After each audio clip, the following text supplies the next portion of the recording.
These two have gotten a lot of work done in a very short 3 years, despite a 2022 inaugural season. It's my huge pleasure. I literally hit the mic within like the first 3 seconds.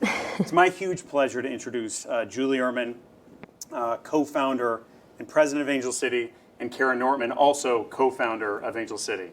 Again, what these two have accomplished is truly amazing. I'm going to read just a couple of bits about their bio because it needs to be read.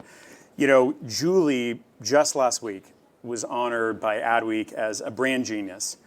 And recently, Angel City Football Club was honored by ESPN as the Humanitarian Team of the Year at the 2024 ESPY Awards, and countless influential person awards of the year just within the last 3 years. Kara Nortman is managing partner of Monarch Collective. So Monarch is the first investment platform exclusively dedicated to investing in women's sports. And she's also founding member of All Rays, a VC-led nonprofit dedicated to increasing diversity in funders and founders. And she advised the Women's National Soccer Team Players Association during their pay equity fight. And since 2022 have built the world's most valued women's sports team. Just since 2022. I'll stop repeating that, but it's pretty amazing. So, Julia, I wanted to start talking about women's sports in general. You know, you told me there's no zero-sum perspective because the addressable market is so big. But despite starting in video games and becoming an entertainment executive, then doing 75 other things, why build a women's soccer team?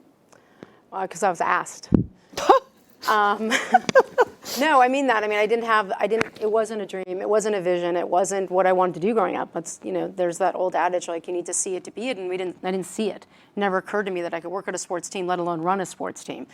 And professional women's sports, really wasn't a thing. There was the WNBA, but it never really felt like it sat at the same level as men's sports. So I never saw it as an opportunity. And Kara and I have been friends since high school, played basketball against each other, and we play in this summer sort of tech venture basketball league, which is really one time a summer, and it's 3-on-3, and nobody actually wants to play. They want to drink rosé on the sideline.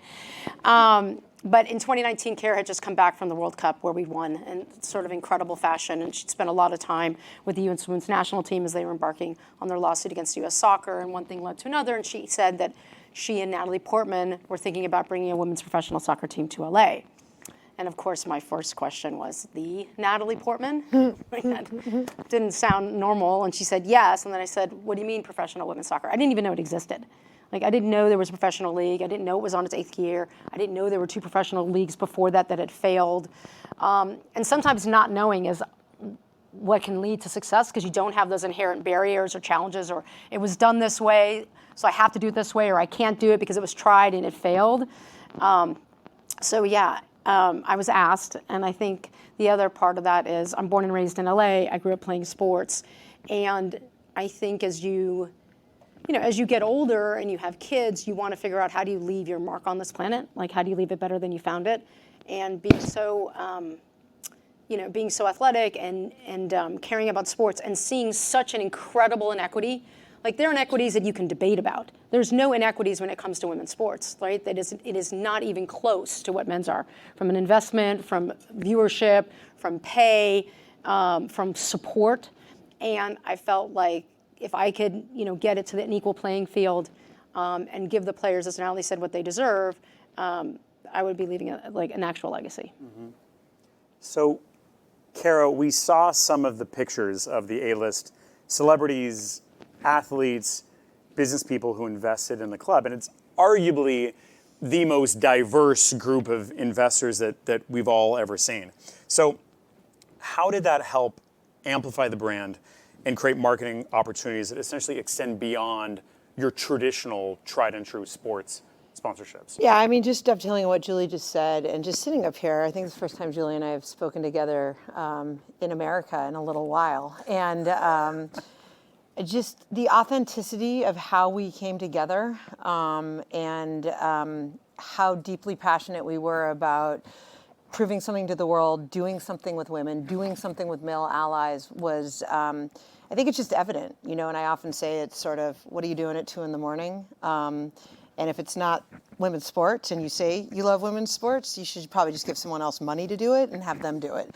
And so I think I think the bringing the A-listers in was important and helpful because we had to go bid for a license, a unique global entertainment IP license in the second largest media market in the United States.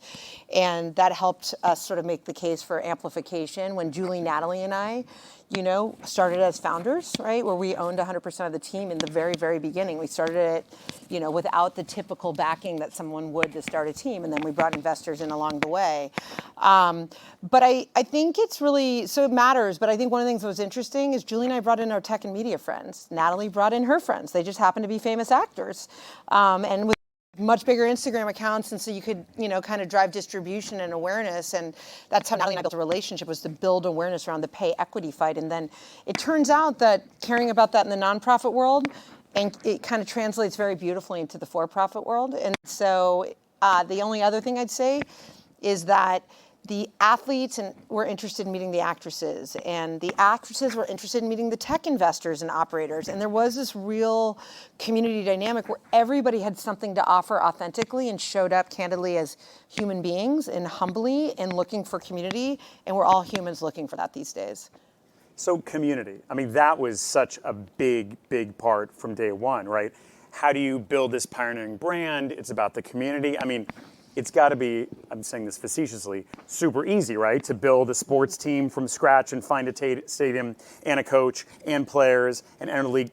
Tell me, I guess, Julie, what were the things you did at the beginning to establish that community and the brand and the values? Yeah, I think, we had a lot of challenges, right? So we are in the second largest media market in the world. There are 11 professional sports teams in LA, including 2 men's football teams and 2 soccer teams. There are, there's the beach and the mountains. So the question is, how do you stand out, right? How do you create a community that isn't going to one of those, right? And if I'm a season ticket holder for the Dodgers or the USC Trojans, is there enough room left in my monthly check for another subscription to another service? So you have to stand for something. And we knew we wanted to have a positive impact on the community. We knew we wanted to give back to the community. We wanted it to be reflective of the community. And we thought we could do that certainly when we started hiring a staff and we started bringing on players to make sure that our team is representative and reflective of our community. But when we started, it was during COVID, and we talked a lot about walking the talk. We didn't want to say that we cared about impact and community and not show it with every single thing we did. And I think one of the challenges with having such a high-profile investor group is that if you say you do something, they're actually going to hold you accountable, right? So just to say I did something and then an article get written that says, well, Natalie Portman says she cares about community, but they haven't done anything in 3 months. We never wanted that article to be written. So we talked about the fact that we would walk the talk. And so we would lead with passion and purpose to drive to profitability, where we would never sacrifice impact for revenue. And revenue and profit are very important to us because if we can change the narrative that women's sports is investable and you can make money, and we're doing it with a lens of purpose, then other people will follow. You have no excuse not to follow our lead. And so that's how we started. So it's okay, we want to go and we want to meet the community. Okay, we're going to do a food drive. We're going to do equipment distribution drive. It's COVID. We're going to have live Zooms where we talk about leadership, and we'll bring in Julie Faddy and we'll bring in Abby Wambach to talk about things. Or we'll have events that bring kids together, but we'll bring in coaches and we'll support organizations and we'll bus kids in that couldn't afford to do it. So anytime we thought about connecting, it was they were getting something out of it instead of us getting something out of it, which was trying to educate you about Angel City. And then we were incredibly intentional. We announced in July of 2020, we did something every single month, a minimum of something every single month. And we looked at our community from perspective of what are young kids that play soccer, to the kids that can't afford it, that don't have access to it, to the organizations that need help to drive equity, education, and during the COVID times, nutrition. So we were just incredibly intentional about showing up for them, getting them to understand who we are, and then hope that they'd want to support us.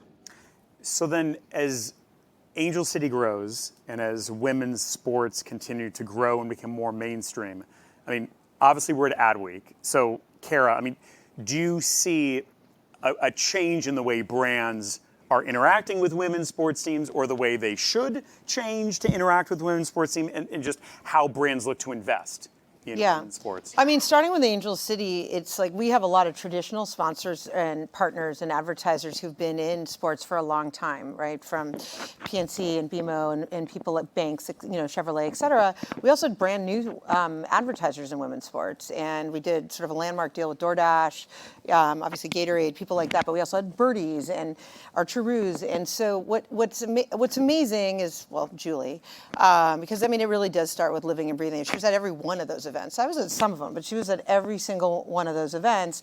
And that matters to advertisers, right? Like when you're selling a vision and a dream before you've sold a ticket and people don't believe in you. And oh, by the way, now we have more season ticket holders than 2 major professional men's teams in Los Angeles. Being there to Wait, say that again? We have more season ticket holders than 2 major league men's professional teams in Los Angeles.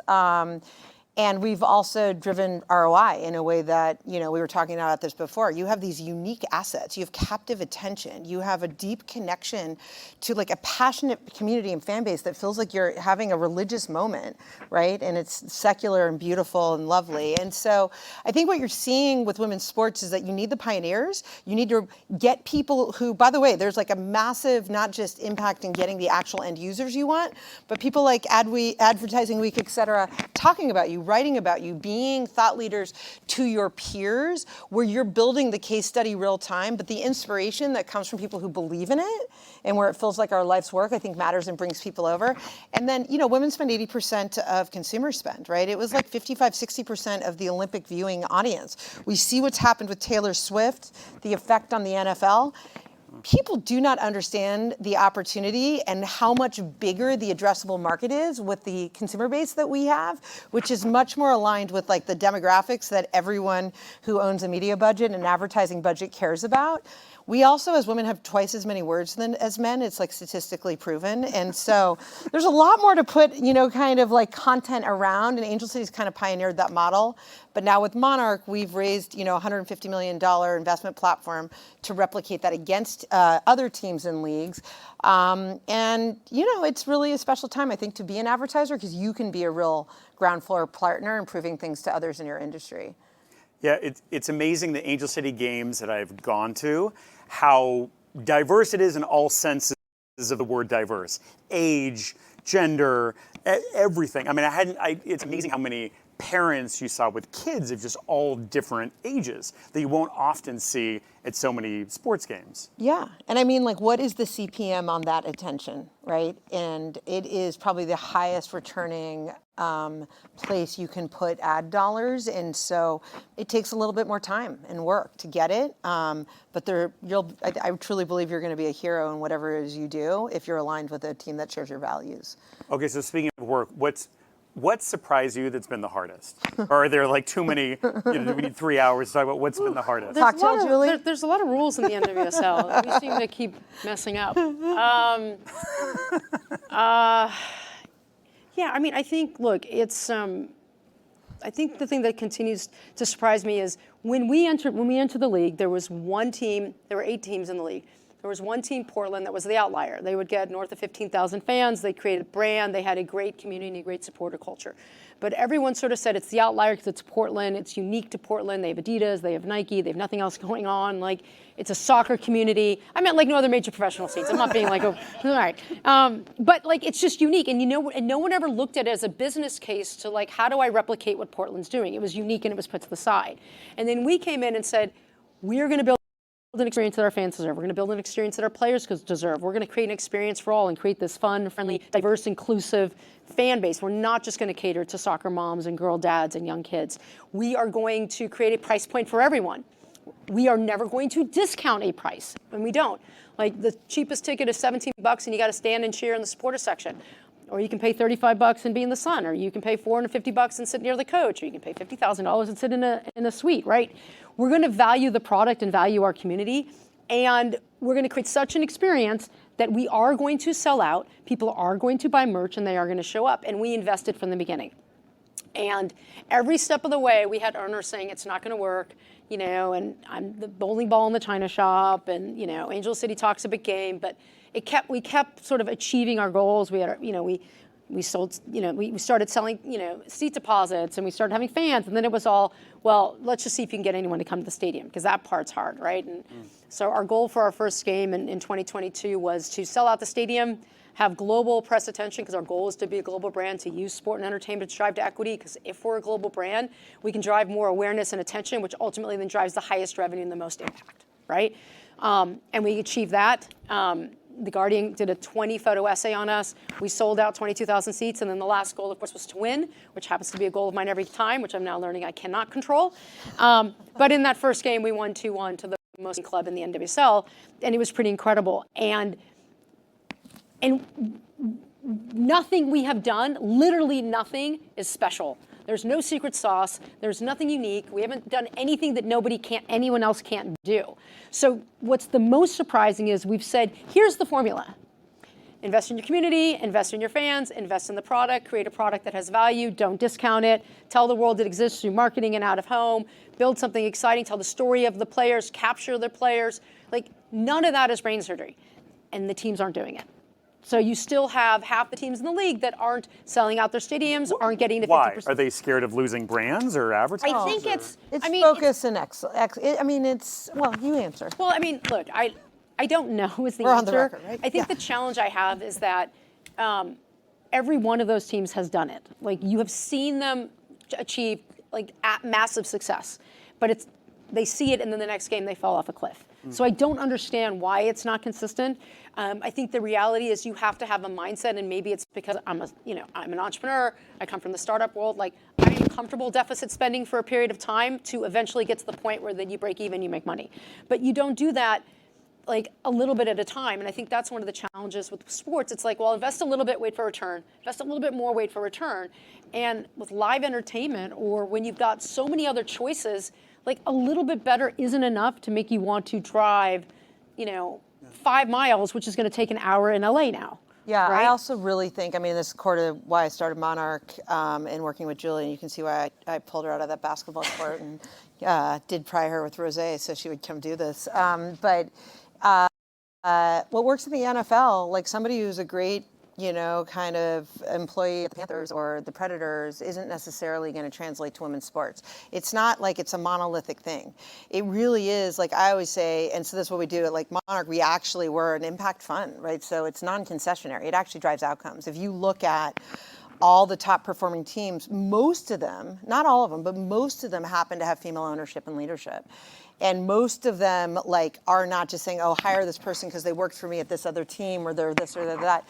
We build pipelines. Julie builds pipelines. We all share, of who are the most, when Monarch hopefully gets into basketball or another other sport, it's who are the 10 people we've been tracking for 2 years, and who's excellent versus just, shows up as somebody that's sort of an easier thing. So I think it is where it's the 80% that's replicatable. There's no product market fit risk. It's butts and seats. Everything else flows from there. But it is going the extra mile to figure out who's Julie and Julie in that market, right? Because that's not easy, but it's also not hard with focus and a real sense of how that can happen. Yeah. How do you keep this energy at this all? I've known Julie for almost 24 years, and her energy has been for a long time. Well, she was 2 years old when I met her. Okay, much better.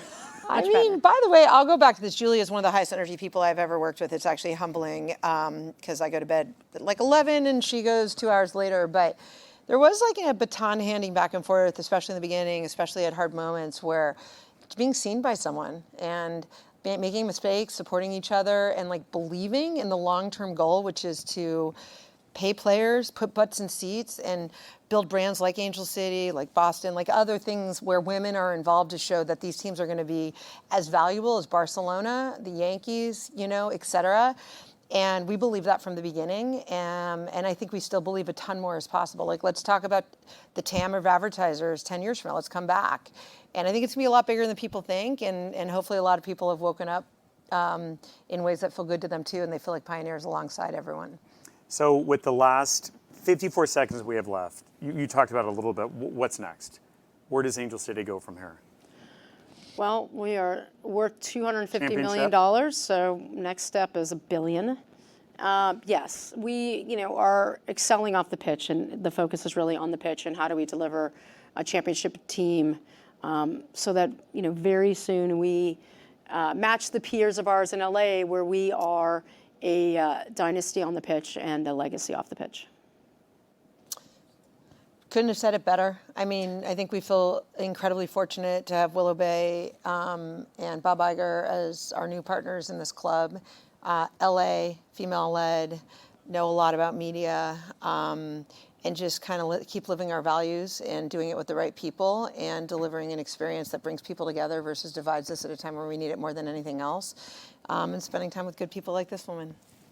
There you go. Well, you two are amazing. It's not bad for 4 years, 3.5 years of work. But Whew, we could use a nap. thank you both for joining us, and thank you everyone for your attention.